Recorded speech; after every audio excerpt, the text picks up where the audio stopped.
In this video, I'm going to tell you why I left the USA and college soccer after only 5 months. And I'm going to tell you exactly how you can choose the right college for you to play college soccer. Finally, I'm going to tell you the key mistakes I made going to the USA and in the USA so that you don't hate your experience like I did. I've gone through the horrible experiences so you don't have to, so make sure you stick around. We're going to start from the beginning, so make sure you sit back, grab some popcorn and get ready for the journey.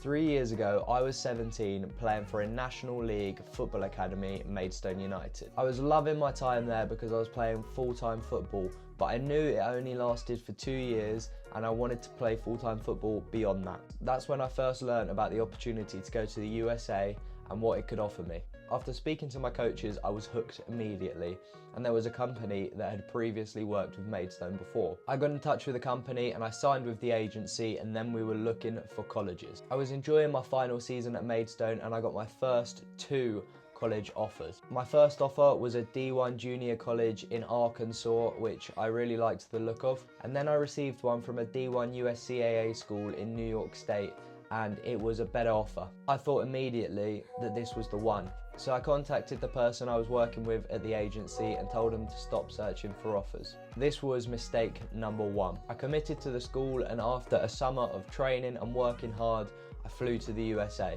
I had really high hopes after I'd put in all this work to follow my dream, and on day 1, I was left disappointed. When I was dropped off, my room was disgusting. I remember vividly, you know, say it. Vividly.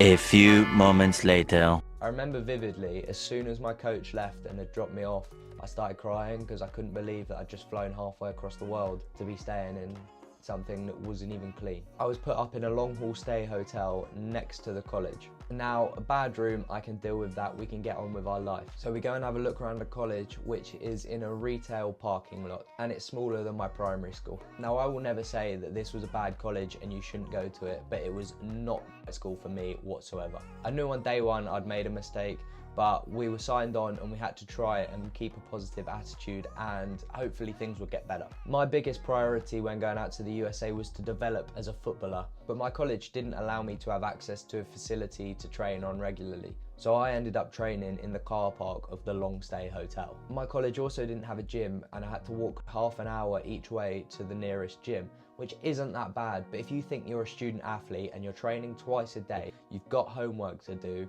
and you've got to do these gym sessions as well. It was just time I didn't have. On top of this, I was doing a business degree. I've never had any interest in being a businessman, so why on earth I was doing it, I don't know. Now, how many red flags did you see there within the first few sentences? That was big mistake number 2. Now, I was lucky enough to start nearly every game, and I played regular football in the USA. Not everyone gets that opportunity, but that is football, and that's to be expected in any football team all across the world, not just in the USA.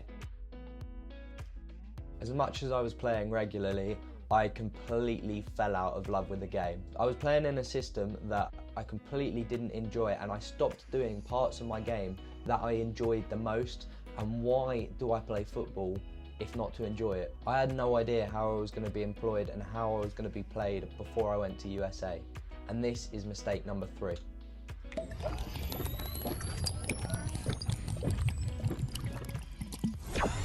During my time in the USA, I was severely depressed, and all I did was work. My roommates and teammates will be testament to that. I spent every waking minute working on something, whether that be schoolwork, whether that be recovery, whether that be football, whether that be gym, whether that be YouTube. I did everything I possibly could to get better. This meant I had no time for anything else. This was mistake number 4. After 5 months, it was the Christmas break, and I was completely exhausted, mentally and physically. I came back to England with the intention of going back out to the United States to transfer college and go somewhere new. Because I'd fallen so much out of love with my sport, I pretty much completely quit football.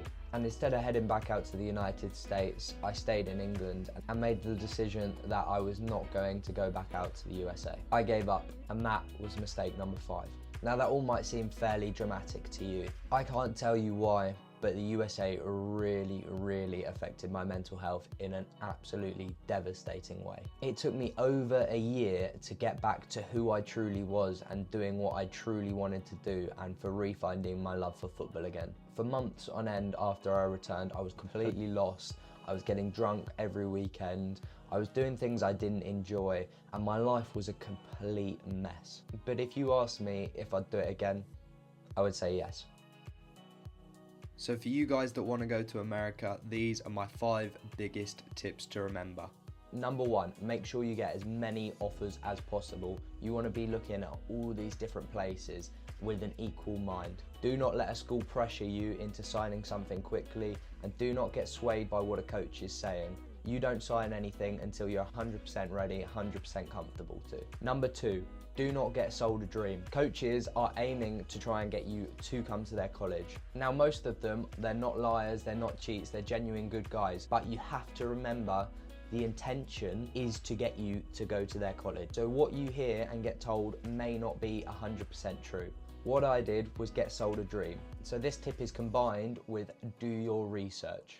A tip I'd give you when doing your research is write down 5 things that you're looking for in a college. Location/weather, that kind of stuff, where you're going to be. Degree, what do you want to do and how high a level do you want to do it? Football, is it of your level? Are you going to be playing? How do you work in the system? Facilities, what can this college offer you? What gym do they have? What football pitch do they have?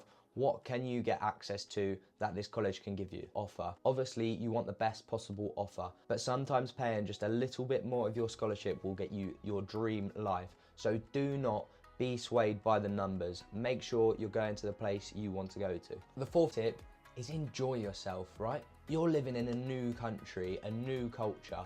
I stuck myself in my room all day working on everything. Obviously, you're going to have to work hard. That comes as part and parcel.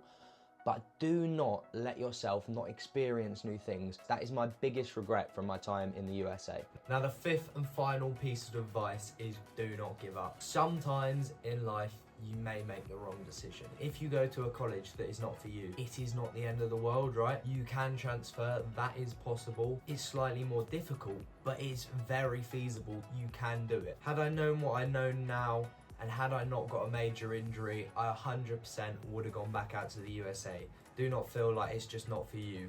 There is a place for you, 100%. You just got to reassess your ideas and go again. My college soccer journey in the US did not work out for me, but one day I'm going to return to the US and make a mark in the football world. I know that because I need to do it, because it's part of my soul that needs to be cured. You guys may have remaining questions. Feel free to drop me a DM, private message on Instagram, on TikTok. All those links will be in the description. If you have any questions, I am more than happy to answer them. Now, I wish you guys the best of success with your college soccer experiences. It's really an unforgettable experience and you must do it.